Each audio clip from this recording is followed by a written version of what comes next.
بسم اللہ الرحمن الرحیم۔ سورۃ الصف مدنیہ۔ سورہ الصف جو مدنی سورہ مبارکہ ہے، تلاوت کے اعتبار سے اس کا نمبر 61 ہے، نزول کے اعتبار سے 109 نمبر ہے۔ اس سورہ مبارکہ کی کل 14 آیات ہیں، 2 رکوع ہیں۔ لفظ الصف، صف کیا ہے؟ یہ جو ہم صف بندی کرتے ہیں نماز پڑھتے ہوئے، کسی بھی جگہ لائن میں قطار میں کھڑا ہونا، یہ صف بندی ہے۔ یہاں جس صف کا ذکر ہے وہ میدان جہاد میں ہے، یعنی صف بندی سے مراد ہے کہ مل کر اکٹھے ہو کر پوری قوت اور طاقت کے ساتھ دشمن کا مقابلہ کرنے کے لیے کھڑا ہونا، یہ ہے صف۔ اور یہ لفظ اس سورہ مبارکہ کی آیت نمبر 4 میں آیا ہے۔ فرمایا سبح للہ، سبح تسبیح بیان کی، پاک ہونا بیان کیا، للہ اللہ کے لیے، اللہ کا پاک ہونا بیان کیا۔ سورہ الحشر کی جو پہلی آیت تھی وہ بھی یہی تھی، بالکل سارے الفاظ وہی ہیں، ایک لفظ کا بھی چینج نہیں ہے، وہاں اس کی پوری وضاحت ہو چکی ہے۔ وہاں پر کچھ اور پرسپیکٹیو کے اندر وہ بات ہوئی ہے، یہاں پر کسی اور کے اندر وہ کیا ہے اس کے اوپر بات کرتے ہیں۔ پاک ہونا بیان کیا، ما کا معنی ہوتا ہے جو، وہ، فی السماوات آسمانوں میں، وما اور جو، فی الارض زمین میں، ہر چیز جو آسمانوں میں ہے اور جو زمین میں ہے، یعنی اس کائنات کی ہر چیز نے اس بات کا اعلان کیا کہ اللہ پاک ہے، اللہ کا پاک ہونا بیان کیا ہر چیز نے۔ اور پھر فرمایا وَهُوَ الْعَزِيزُ الْحَكِيمُ، اور وہ یعنی اللہ، اور وہ سب پر غالب، العزیز کا مطلب ہوتا ہے غالب، وہ سب پر غالب، اور آگے کیا ہے؟ الحکیم، کمال حکمت والا ہے۔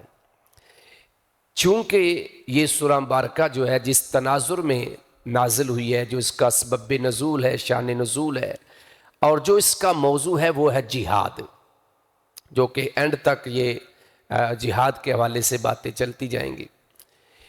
تو اس اعتبار سے یہ جو اللہ نے بات کی ہے کہ موضوع جہاد ہے، لیکن بات اللہ یہ کر رہے ہیں کہ اللہ کا پاک ہونا بیان کیا ہر چیز جو آسمان میں ہے اور زمین میں ہے۔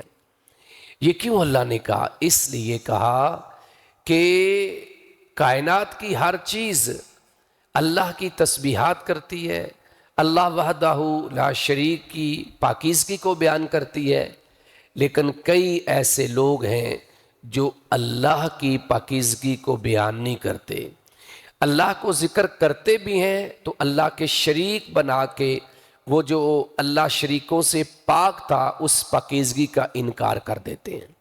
جب اللہ کے شریک بناتے ہیں تو کیا کرتے ہیں؟ اس پاکیزگی کا انکار کرتے ہیں۔ تو پہلی بات تو یہ ہے کہ جو شرک کرنے والا ہوتا ہے، جو مشرک ہوتا ہے، جو کافر ہوتا ہے، وہ اللہ کو اس طرح یاد کرتا ہی نہیں ہے، اور اگر کہیں کرتا بھی ہے تو اس کے ساتھ بے شمار اپنے ہاتھوں سے بنائے ہوئے مجسمے اور اپنے ہاتھوں سے گھڑی ہوئی مورتیاں اور تماثیل، ان کو بھی وہ اللہ کا درجہ دے کے، خدا کا درجہ دے کے وہ پکار رہا ہوتا ہے۔ تو اس اعتبار سے ایسے لوگ جو ہیں وہ اللہ کا پاک ہونا بیان نہیں کرتے۔ لہٰذا حق یہ تھا کہ اللہ خالق ہے، مالک ہے، اور وہ وحدہ لا شریک ہے، وہ عیبوں سے پاک ہے، اولاد سے، ضرورت سے، اور ہر طرح کی وہ محتاجی سے پاک ہے۔ تو ان کو بھی چاہیے تھا کہ یہ اللہ کی پاکیزگی کو بیان کرتے، لیکن جب انہوں نے اللہ کی پاکیزگی کو بیان نہیں کیا اور اللہ کی مخالفت میں انہوں نے شریک بنائے ہیں، تو پھر ایسے لوگوں سے اہل ایمان کا، اہل توحید کا لڑنا واجب ہو جاتا ہے، فرض ہو جاتا ہے۔ اچھا، یہ بات تو یہاں پر واضح ہو گئی۔ اگلی جو بات ہے وَهُوَ الْعَزِيزُ، جب جہاد کا حکم دیا ہے، کیونکہ آگے جہاد کی باتیں آ رہی ہیں، تو اللہ نے ساتھ یہ کہہ دیا کہ تم نے یہ یاد رکھنا ہے کہ تم نے کافروں سے ڈرنا نہیں ہے، پریشان نہیں ہونا، بلکہ اللہ ہر چیز پر یا سب پر کیا ہے؟ غالب ہے۔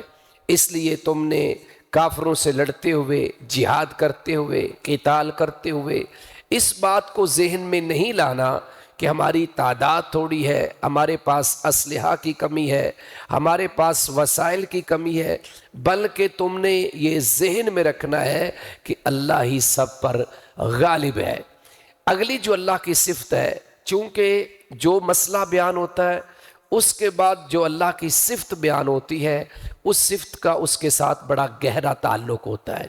اب جو دوسری صفت ہے الحکیم، کمال حکمت والا، یہ اس ٹاپک کے ساتھ، اس موضوع کے ساتھ کس طرح مماثلت رکھتی ہے، کس طرح اس کا لنک ہے، تعلق ہے، ربط ہے، وہ یہ ہے کہ بظاہر تمہیں یہ لگتا ہے کہ جہاد کریں گے جان جائے گی، مال جائے گا، ٹائم لگے گا، فلاں ہوگا فلاں ہوگا، لیکن اللہ کیا ہے؟ حکیم ہے، اور اللہ اس کی حکمت زیادہ بہتر جانتا ہے کہ اس جہاد کی وجہ سے اور اس جہاد کی بدولت جو تمہیں شان ملنی ہے، جو عزت ملنی ہے، جو مقام ملنا ہے، اقتدار ملنا ہے، مال غنیمت ملنا ہے، اور تمہارے اندر مال کی فراوانی اور خوشحالی آنی ہے، یہ ساری چیزیں دنیاوی اعتبار سے یہ حکمت اصل اللہ جانتا ہے، اور اخروی اعتبار سے جو تمہارے لیے کامیابی اور کامرانی ہے، جو تمہارے درجات ہیں مجاہدین کے، جہاد کرنے والوں کے، وہ بھی اللہ جانتا ہے۔ جیسے سورہ الانفال میں اللہ رب العزت نے جو پہلا حق و باطل کا معرکہ ہونے جا رہا تھا، تو دو آراء سامنے آئی، ایک وہ جماعت تھی جو لڑنا چاہتی تھی، ایک وہ تھی جو لڑنا نہیں چاہتی تھی۔ یہ پکے مومنوں کی بات ہو رہی ہے۔ ایک تو منافق تھے، وہ پہلے پیچھے رہ گئے، لیکن یہ وہ ایمان والے تھے، چونکہ یہ نکلے تھے کہ ہم سیدنا ابو سفیان رضی اللہ عنہ جو اس وقت ابھی کافر تھے ان سے ٹکرائیں گے، اور وہ نہتے ہیں، قافلہ آ رہا ہے، اور ان سے مال حاصل کریں گے اور قرض آ جائیں گے۔ لیکن جب مقابلہ ابو جہل کی 1000 فوج کے ساتھ ہونا تھا تو کچھ مسلمان اہل ایمان اس بات سے کنی کترا رہے تھے، تو اللہ نے کہا کہ تم چاہتے تھے کہ ہم بغیر کانٹے والی، کانٹے سے مراد ہے جو بغیر اسلحہ کے ہے، اس سے ٹکرائیں، لیکن میں چاہتا تھا کہ تم اس سے ٹکراؤ۔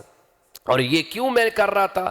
تاکہ آج میں ثابت کروں کہ حق کیا ہے اور باطل کیا ہے۔ تو یہ حکمت اللہ جانتا ہے، اس لیے یہاں پر جو اللہ کی صفت آئی نا، الحکیم، الحکیم، اللہ کمال حکمت والا، وہاں جو آئی تھی وہ کیا تھی کہ اس کے فوراً بعد بنو نذیر قبیلے کا ذکر ہوا، جن کی جلاوطنی کا اور سارا معاملہ تھا، تو اس سے پہلے کہ ان کا محاصرہ کرنا اور وہاں پہنچنا، تم بے فکر ہو کے جاؤ کہ یہ کلوں میں بند ہیں اور ان کے پاس ٹیکنالوجی ہے، تو شاید کوئی بہت سخت ری ایکشن آئے، تو آپ نے اس بات پہ پریشان نہیں ہونا، یہ سب غلبہ اللہ کا ہے۔ اور پھر وہاں بھی الحکیم اس لیے آیا کہ ان کو یہاں سے نکالنے میں کیا حکمت ہے، مسلمانوں کے کیا فوائد ہیں، یہ اصل میں اللہ جانتا ہے۔ اور یہاں پر جہاد کی بات ہو رہی ہے۔ اس سورہ مبارکہ کا جو شان نزول ہے وہ بھی کچھ اسی طرح جو مسند احمد میں سیدنا عبداللہ بن سلام رضی اللہ عنہ سے ہے کہ ہم صحابہ بیٹھے ہوئے تھے رضوان اللہ علیہ مجمعین، اور آپس میں باتیں کر رہے تھے کہ ہم اللہ کے پیغمبر علیہ السلام سے پوچھیں کہ کون سا عمل جو اللہ کو زیادہ محبوب ہے، اللہ کا پسندیدہ عمل کون سا ہے؟ تو ہم میں سے کسی کی ہمت نہیں تھی کہ رسول کریم صلی اللہ علیہ وسلم کے پاس جا کے سوال کرے۔ اتنے میں خود رسول کریم صلی اللہ علیہ وآلہ وسلم نے ہمیں بلایا اور بلا کر ہمیں یہ سورہ مبارکہ پڑھ کر سنائی، یہ سورہ مبارکہ یعنی سورہ الصف پڑھ کے سنائی۔ تو یہ ساری باتیں ہیں۔ اب اس کے اندر وہ جب صحابہ خواہش کر رہے ہیں کہ ہمیں محبوب عمل کا پتہ چلے، اور اس میں اس محبوب عمل کا ذکر آیت نمبر 4 میں ہوا بھی۔ آگے فرمایا یا ایہا الذین، اے لوگو، آمنو، جو ایمان لائے ہو۔ یہ بار بار آتا ہے اور یہ تو اب آپ کو یاد رہنا چاہیے۔ لما تقولون، کیوں تم کہتے ہو، لما کیوں، لما کا معنی کیا ہے، کیوں، اور تقولون تم کہتے ہو، قال یقول کا معنی ہوتا ہے کہنا، تم کہتے ہو، ما لا، ما جو، لا نہیں، تفعلون تم کرتے، جو تم نہیں کرتے، جو تم نہیں کرتے۔ اے لوگو جو ایمان لائے ہو، کیوں تم کہتے ہو جو تم نہیں کرتے۔ اگلی آیت کو بھی اس کے ساتھ پڑھ لیں، پھر میں تھوڑی سی اس کی وضاحت کرتا ہوں۔ کبرا، بڑی بات ہے یا بڑا ہے، مقتا، مقتا کہتے ہیں ناراضگی کو۔ کس کو کہتے ہیں؟ ناراضگی کو، سخت غصے کو، سخت بغض کو۔ عند اللہ، اللہ کی ہاں، عند کا معنی ہوتا ہے نا پاس، ہاں، اللہ، اللہ کے پاس، اللہ کے ہاں ناراض ہونے کے اعتبار سے بڑی بات ہے۔ کیا مطلب ہے؟ ایک عمل تم کرتے نہیں ہو اور دعویٰ کرتے ہو کہ میں نے ایسا کیا ہے، ایک عمل تم کرتے نہیں ہو لیکن دعویٰ کرتے ہو کہ ایسا کیا ہے، یا دعویٰ کرتے ہو کہ ہم یہ کریں گے لیکن جب کرنے کا کہا جاتا ہے تو کرتے نہیں ہو، تو یہ بات اللہ کو بہت سخت ناراض کرتی ہے۔ اللہ اس بات سے بڑا سخت ناراض ہوتا ہے، سخت ناراض ہوتا ہے۔ اس لیے فرمایا کبرا مقتن عند اللہ، اللہ کے ہاں ناراض ہونے کے اعتبار سے بڑی بات ہے۔ کیا وہ بڑی بات کیا ہے؟ ان تقولو، کہ تم کہو، ان کے تقولو تم کہو، ما لا، جو نہیں، تفعلون تم کرتے۔ یہ بات اللہ کو ناراض کرنے کے لیے بڑی بات ہے۔ اللہ اس بات سے بڑا ناراض ہوتا ہے، یا تو تم نے وہ کام کیا ہی نہیں ہے لیکن سینے پہ ہاتھ مار کے کہتے ہو کہ یہ میں نے ایسے کر دیا۔ جیسے آج کل کئی پہلوان نمبر لینے کے لیے جماعتوں کے اندر بھی ہوتے ہیں، آگے پیچھے بھی ہوتے ہیں، چاہے سیاسی ہیں چاہے مذہبی ہیں، اور وہ کہتے ہیں جی میں نے ایسے کر دیا، پوری جماعت کو میں نے کندھوں کے اوپر اٹھایا ہوا ہے، میں نہ ہوتا تو اب تک جماعت بکھر چکی ہوتی، میں نہ ہوتا تو فلاں الیکشن میں ہار جاتا۔ تو یہ چیزیں اللہ کو پسند نہیں ہے کہ ایک کام آپ نے کیا ہی نہیں ہے لیکن آپ زبانی کلامی دعوے کرتے جا رہے، یا دعویٰ کرتے کہ میں ایسے کر دوں گا لیکن جب ایسا کرنے کی باری آتی ہے تو کرتے نہیں۔ تو یہ باتیں اللہ کو اچھی نہیں لگتی۔ ان آیات کا بھی جو سبب نزول ہے، پس منظر ہے، وہ کچھ اس طرح ہے جو امام طبری نے حضرت عبداللہ بن عباس رضی اللہ عنہما کی سند سے بیان کیا ہے کہ صحابہ کرام رضوان اللہ علیہم اجمعین جو خواہش کر رہے تھے کہ جہاد کی اجازت ملے، جیسے مکہ میں سورہ النساء میں اس کا ذکر ہے کہ مکہ کے اندر مسلمان خواہش کرتے تھے بار بار کہ دیکھیں ہمارے ساتھ ظلم ہو رہا ہے، زیادتی ہو رہی ہے، ہمیں بھی اجازت میرے لڑائی کی تو ہم ان کے ساتھ لڑائی کریں۔ تو اللہ نے کہا نہیں، ابھی آپ اپنے ہاتھوں کو روک کے رکھیں، نماز پڑھیں، زکوٰۃ دیں، زکوٰۃ کا شاید ذکر نہیں ہے، اور ابھی تک آپ کو لڑنے کی اجازت نہیں ہے۔ بعد میں اجازت ملی، وہ مدنی دور میں اجازت ملی جس کا ذکر سورہ الحج کے اندر بھی آیت نمبر 39 میں بھی ہے، سورہ البقرہ میں بھی، اور پھر متعدد بار اس کا ذکر جو ہے ہوا ہے۔ اب جب جہاد کی فرضیت آ گئی تو پھر کئی لوگ کہتے تھے کہ بھائی منافقین تو پہلے نمبر پر ایک سائڈ پر ہو گئے اس معاملے کے اندر، وہ لڑنا ہی نہیں چاہتے تھے، لیکن جو صحیح ایمان والے تھے وہ بھی تھوڑا سا اس بات سے گھبرائے کہ یہ کیا ہو گیا، اب لڑنا پڑے گا۔ تو اس پر اللہ نے کہا کہ جو تم کل دعویٰ کر رہے تھے کہ ہمیں پتہ چلے کہ اللہ کا پسندیدہ عمل کون ہے تو ہم وہ عمل کریں گے، تو اب کرو، اب پیچھے کیوں ہٹتے ہو؟ اور جہاد جیسا کہ صحیح مسلم کی روایت ہے، بخاری میں بھی روایت ہے، حضرت عبداللہ بن مسعود رضی اللہ عنہ فرماتے ہیں کہ میں نے رسول کریم صلی اللہ علیہ وسلم سے پوچھا ای الاعمال احب الی اللہ، اعمال میں سے اللہ کو زیادہ محبوب اعمال کون سے لگتے ہیں؟ تو آپ نے فرمایا الصلاۃ علی وقتہا، نماز کو اس کے وقت پر ادا کرنا، یہ اللہ کو محبوب عمل لگتا ہے۔ میں نے پوچھا ثم ایون، پھر کون سا؟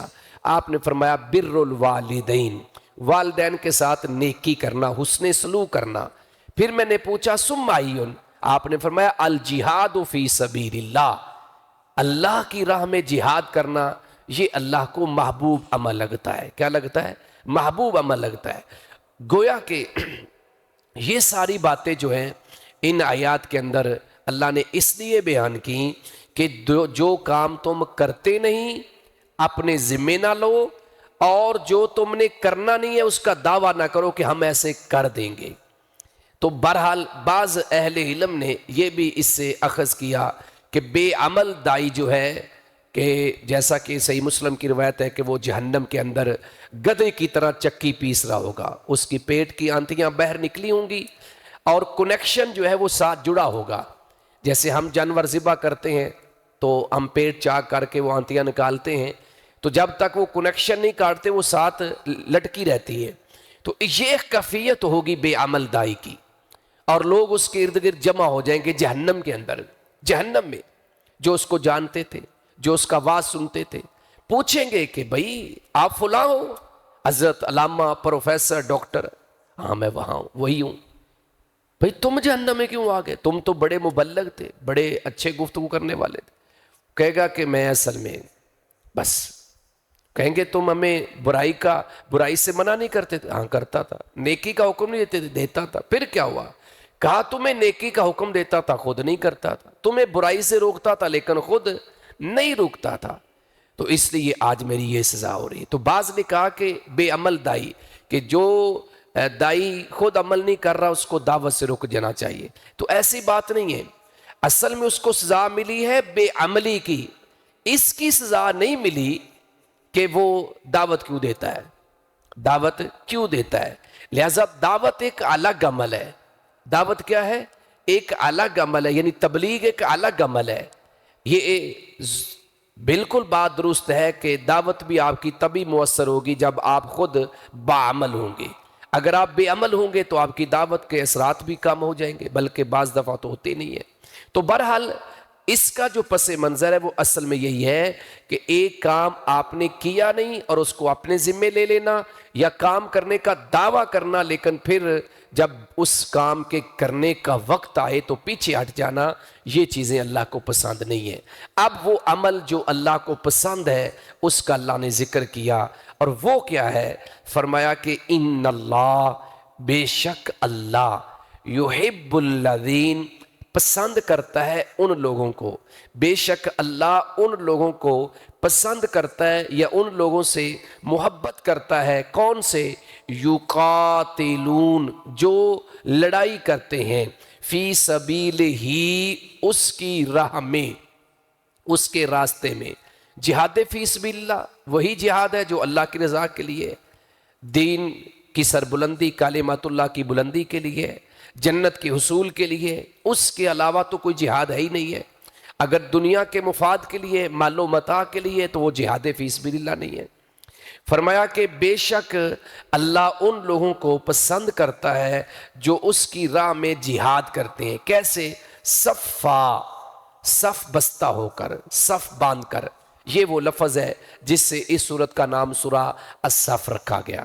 صف بستہ ہو کر، کأنہم، گویا وہ، بنیان مرصوص، بنیان کہتے ہیں عمارت کو۔ کس کو کہتے ہیں؟ عمارت، دیوار۔ مرصوص، سیسا پلائی۔ سیسا ایک دھات کا نام ہے، شیشہ نہیں، سیسا، سین کے ساتھ۔ سیسا جو ہے یہ ایک دھات ہے، اور یہ دھات اس قدر مضبوط ہوتی ہے کہ اگر اس کو پگھلا کے کسی جگہ کے، جیسے دیوار ہے، ادھر بھی اینٹ ہو، ادھر بھی سینٹر میں ڈال دیں تو یہ پھر اس کو گرانا آسان نہیں ہوتا۔ تو جس طرح سیسا پلائی، کیونکہ وہ پگھلتا ہے، جب پگھلی ہوئی چیز ہم کہیں ڈالتے ہیں تو اس کے اندر سے دراڑیں ختم ہو جاتی ہیں، سوراخ ختم ہو جاتے ہیں۔ اسی طرح اللہ رب العزت کو وہ لوگ پسند ہیں جو متحد ہو کر، سیسا پلائی کا مطلب ہے متحد ہو کر، متفق ہو کر، عقائد نظریات ان کے ایک جیسے ہیں اور ایک ہی ماٹو ہے، ایک ہی منہج ہے، ایک ہی ٹارگٹ ہے کہ ہم نے اللہ کے دین کے لیے لڑنا ہے، اللہ کی راہ میں لڑنا ہے۔ اور پھر آپس میں اختلاف نہیں، جس کا ذکر اللہ نے سورہ انفال کے اندر بھی اور سورہ توبہ کے اندر بھی کیا کہ تم آپس میں تنازع نہ کرو، اگر کرو گے تو تمہاری ہوا اکھڑ جائے گی، تمہارے دلوں میں کافر کا روب بیٹھ جائے گا۔ آج وہی صورتحال ہے کہ جب ہم آپس میں مختلف ہوئے ہیں، آپس میں اختلافات ہمارے آئے ہیں، تو آج دشمن کے دلوں میں ہمارا کوئی روب نہیں ہے، کوئی دشمن ہم سے نہیں ڈرتا، سارے ہمارے سروں پہ چڑھے ہوئے ہیں۔ تو یہ وجہ بنیادی ہے کہ ہم نے وہ اصول جو قرآن نے دیے تھے، جو نبی پاک علیہ السلام نے دیے تھے، ان اصولوں کو چھوڑ دیا ہے۔ تو اللہ تعالیٰ کیا فرماتے ہیں کہ بے شک اللہ ان لوگوں کو پسند کرتا ہے جو اس کی راہ میں سیسا پلائی ہوئی دیوار کی طرح یا عمارت کی طرح کیا کرتے ہیں، جہاد کرتے ہیں، لڑائی کرتے ہیں، قتال کرتے ہیں، یعنی سیسا پلائی ہوئی دیوار کی طرح کھڑے ہو جاتے ہیں اور پھر ڈگمگاتے نہیں ہیں، پھر پیٹھ پھیر کے بھاگتے نہیں ہیں، بلکہ جواں مردی کے ساتھ اور ہمت کے ساتھ ان کا مقابلہ کرتے ہیں۔ جیسے صحیح بخاری کی روایت ہے، المؤمن للمؤمن کالبنیان، ایک مومن دوسرے مومن کے لیے عمارت کی طرح ہے، کل بنیان عمارت کی طرح ہے، یشد بعضہ بعضا، جس طرح عمارت کا ایک حصہ دوسرے حصے کو مضبوط کرتا ہے، اس طرح مومن مومن کو مضبوط کرتا ہے۔ لیکن آج مومن مومن کو کاٹ رہا ہے، آج مسلم مسلم کو کاٹ رہا ہے، آج وہ اتحاد اور اتفاق کا فقدان ہے، جس وجہ سے ہمارے اندر کمزوریاں پائی جاتی ہیں۔ تو اللہ رب العزت نے اپنا محبوب عمل بتا دیا، اور پھر جن لوگوں سے اللہ محبت کرتے ہیں ان کی صفت بیان کر دی کہ وہ جہاد کرتے ہیں، اور جہاد بھی کیسا کہ سب مل کے کرتے ہیں، متحد ہو کے کرتے ہیں، سیسا پلائی ہوئی دیوار کی طرح مل کے کرتے ہیں، تو پھر اللہ ایسے لوگوں سے محبت کرتے ہیں۔ اللہ سے دعا ہے کہ اللہ تبارک و تعالی مجھے آپ کو کتاب و سنت کی سمجھ نصیب فرمائے، اور اللہ ہمیں ہر وہ عمل کرنے کی توفیق عطا فرمائے جو اللہ کا محبوب عمل ہے، جو اللہ کا پسندیدہ عمل ہے، اور اللہ ہمیں اپنے پسندیدہ لوگوں میں شامل فرمائے۔ وما علیہ الا البلاغ المبین۔